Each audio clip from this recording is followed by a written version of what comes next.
Dia. Um prazer estar aqui. Muito obrigada pelo convite e vamos conversar aí, né? Isso, o prazer é todo nosso, Grace. Bem-vinda, viu? Grace, é o seguinte, tanta preocupação com as nossas crianças, né? Os fatos dos últimos dias aí trouxe essa preocupação, porque invasão em escola, crimes, né? Homens matando crianças, e isso preocupa demais, né? Mas em relação às crianças, como que a gente deve lidar com essa saúde mental, hein? Bom, é um assunto que ele vem à tona num momento muito crítico, né? Essas notícias, elas impactam a todos, a quem vive e a quem escuta, porque daí gera medo, gera angústia, gera ansiedade. Então, é como se a gente tivesse que, em certos momentos, né, parar e recalcular a rota.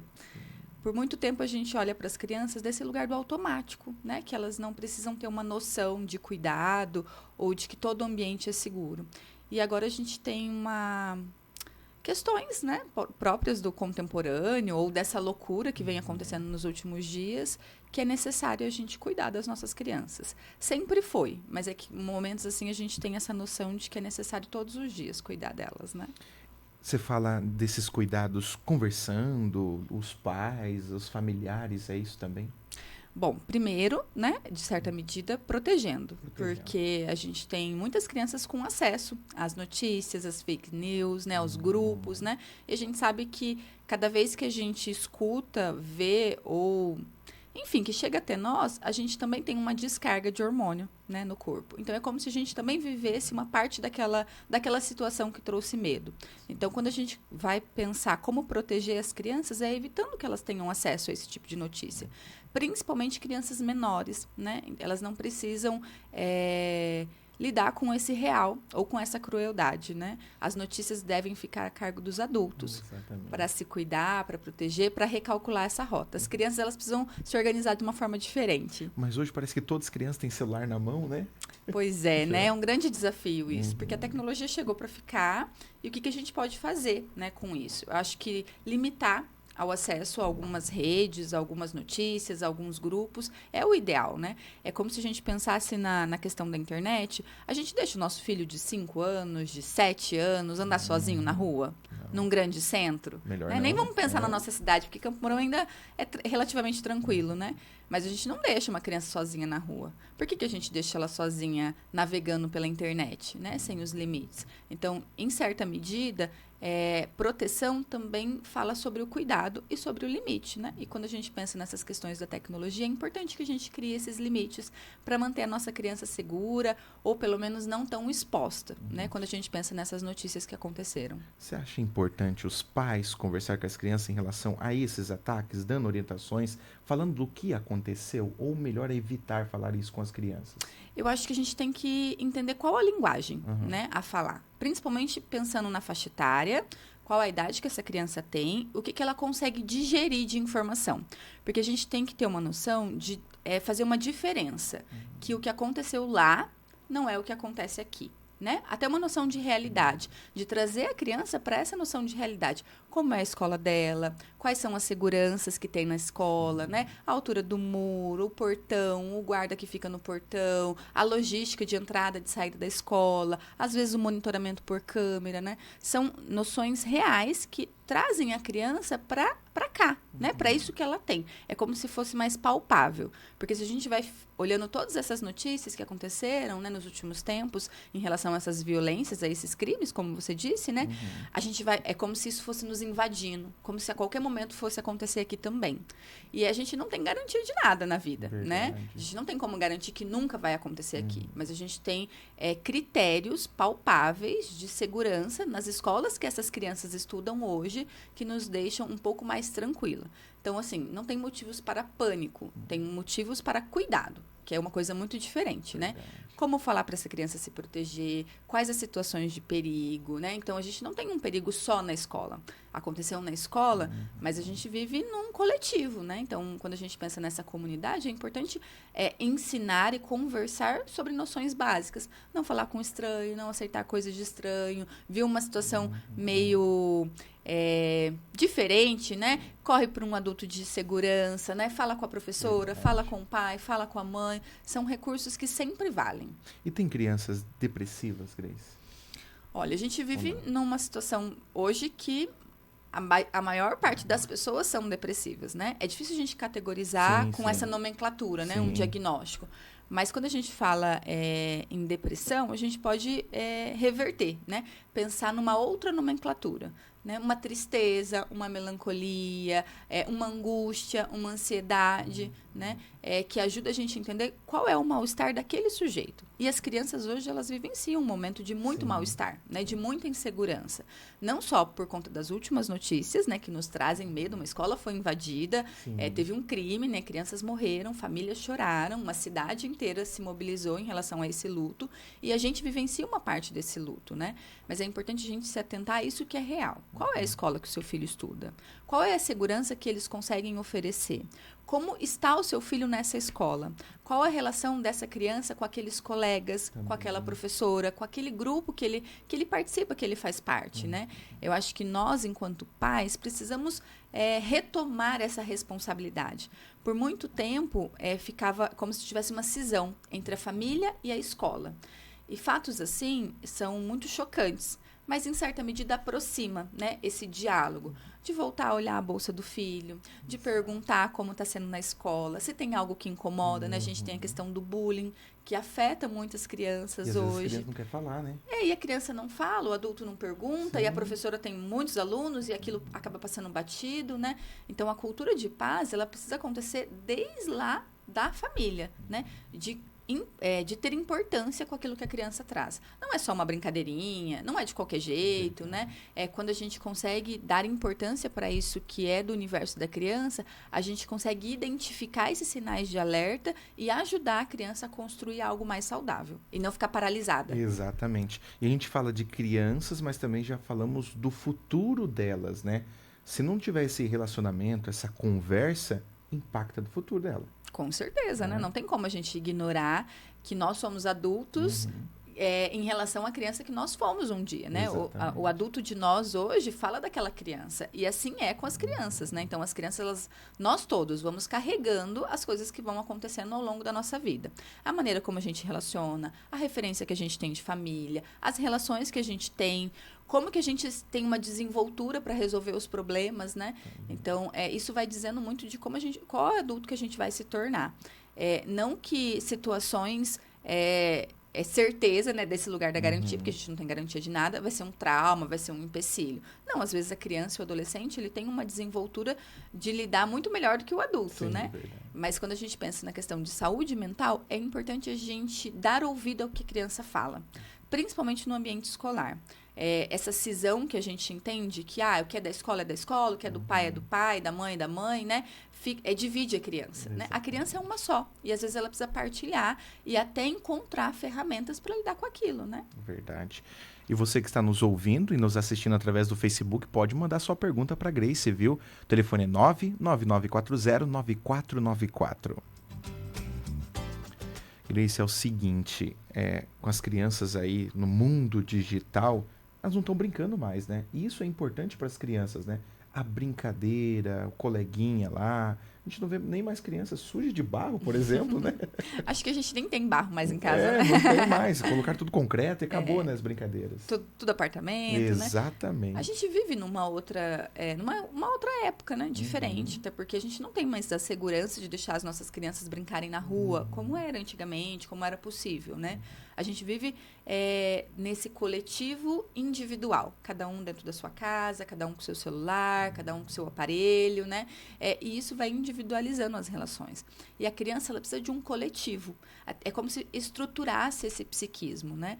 Essa noção de ter amigos, de brincar, de resolver problemas, são as primeiras experiências que ajudam a fundar o que essa criança vai ser, como essa criança vai lidar com as coisas próprias da vida, né? Isso. Então, hoje a gente tem adultos muito frustrados, qualquer coisa desencadeia uma crise de ansiedade, né? Então, a gente percebe que também é fruto disso, né? Desse imediatismo, desse individualismo, né? Nunca ouviu um não, né?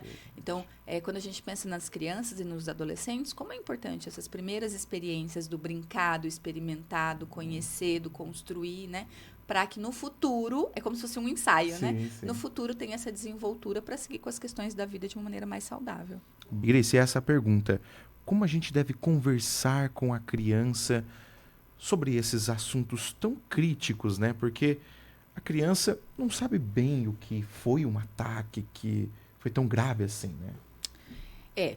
É, talvez a criança não tenha essa noção da gravidade, mas ela tem, às vezes, muito acesso a essas informações que chegam de modo irregular, né? Vamos pensar assim que a criança não precisaria estar exposta a isso. Sim. Então, a primeira dica é poder proteger as crianças das fake news, né? E dos grupos de WhatsApp. Eu acho que eles não têm recursos ainda para lidar com essa enxurrada de informações que chegam e nem da forma como elas chegam, né? A segunda dica é poder ouvir a sua criança. O que ela sabe, o que ela tem de entendimento sobre isso que aconteceu, dos fatos, quais os medos que ela tem em relação ao ambiente que ela frequenta, a escola dela, né? Então, trazê-la para a realidade é como é na sua escola, como funciona, o que você gosta lá, se acontecesse algo de perigo numa situação de um amiguinho, uma briga, um desentendimento, para onde você correria, com quem que você falaria, né? É como se a gente fosse ajudando a criança a criar estratégias. Como eu disse, a gente não tem garantia de nada. Sim. A gente acredita que isso não chegue até nós, né? Até por um jeito de proteção da gente lidar com a realidade. Mas a gente precisa ajudar as nossas crianças a entenderem que qualquer lugar pode ser um lugar de perigo. Não só as escolas. As escolas não precisam ficar nesse lugar tenebroso, né? E daí a gente vai pensando quais os sinais de alerta que a gente precisa identificar. O que tem a ver com esse período, que foi essa enxurrada de informações, e o que tem a ver com as consequências disso. Né? Uma criança que aparentemente não tinha medo, agora tem medo de ir para a escola, uma criança que não quer ir para a escola, uma criança que chora muito, uma criança que tem problemas na hora de dormir, né? A hora que a adrenalina baixa, a hora que tem que descansar, ficar relaxada, não consegue, porque está em alerta o tempo todo. Se tem a ver com essas notícias, com o acesso que teve dessas notícias, se é possível reorganizar isso dentro da família, né? Então, chamar para conversar, ajudar a construir, ajudar a criança a ressignificar, porque a criança tem ferramentas para isso, ou se precisa de uma ajuda profissional, né?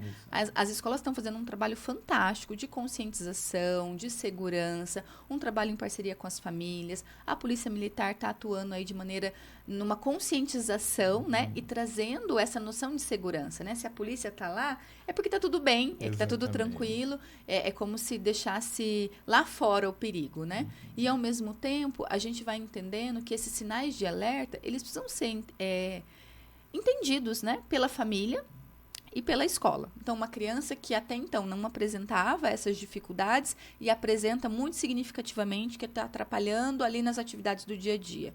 É uma criança que precisa de ajuda para lidar com essa questão do medo, né? O medo, o pavor, o sofrimento, né? Isso do imaginário. Nós adultos temos condições de lidar com isso que é do real, de afastar. Blumenau está bem longe, né? Foi lá, não é aqui. Aqui a escola é de uma outra forma que funciona. Não que a gente não tenha o perigo de ter um doido na rua, né? Porque é disso que se trata. Sim. Mas, ao mesmo tempo, a gente vai se agarrando nisso para seguir com a vida.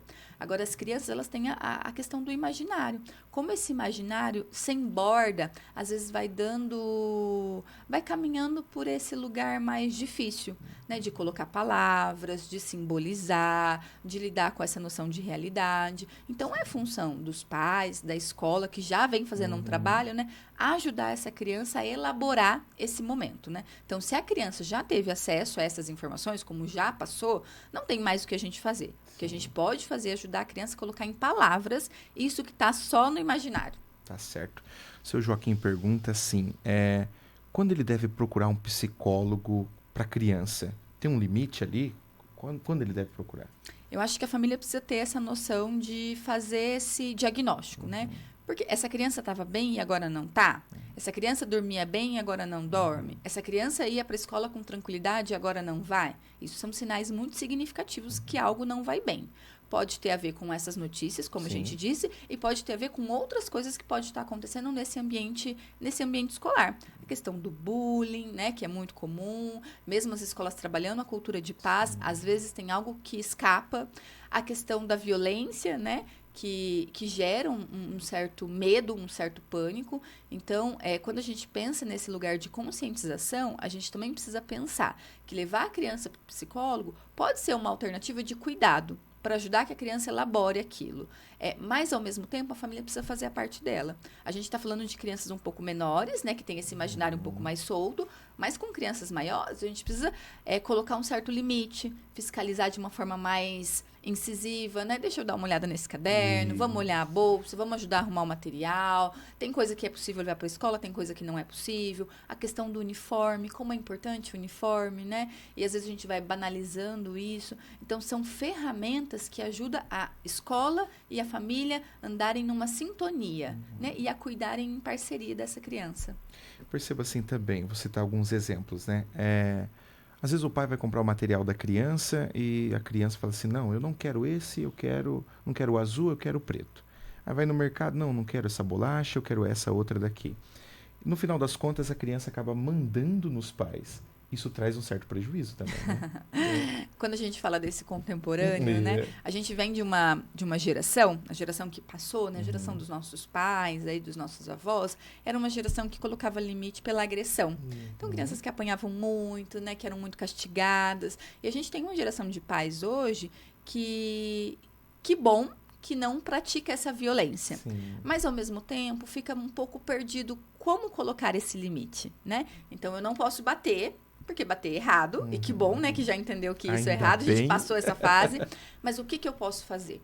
Como eu posso colocar um não? Como eu posso marcar esse limite de que o adulto sou eu, né? E que tem coisas que são pertinentes à decisão do adulto, né? A criança não tem maturidade neurológica, se a gente for pensar, e emocional para decidir o que ela vai comer o dia inteiro, né? O que ela vai fazer da vida dela, né? Como que vai ser a rotina. Ela precisa que esse adulto ajude a organizar. E isso também é um jeito de cuidar e de amar dessa criança.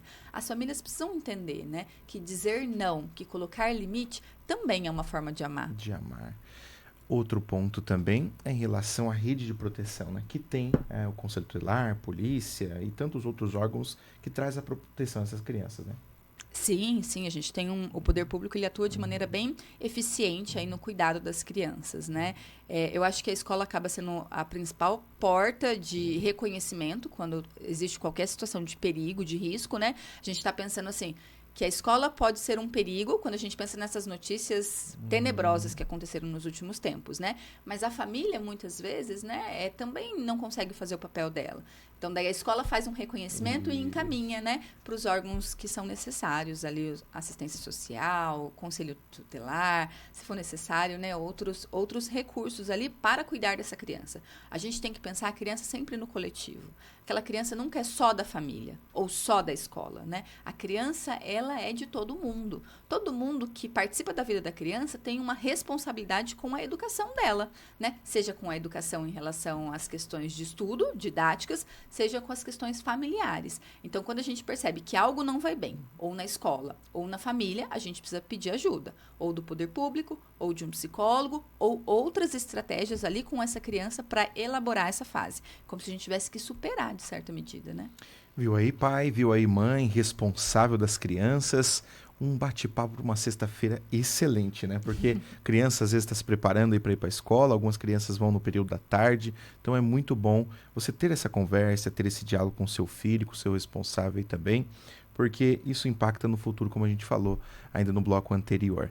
Grace, muito obrigado pelo carinho dessa disponibilidade de vir aqui pela manhã, viu, nessa sexta-feira. Obrigado mesmo pela sua participação e tenha um bom dia. Eu que agradeço, muito obrigada, né? E por último, gostaria de deixar aqui que os pais conversem com seus filhos.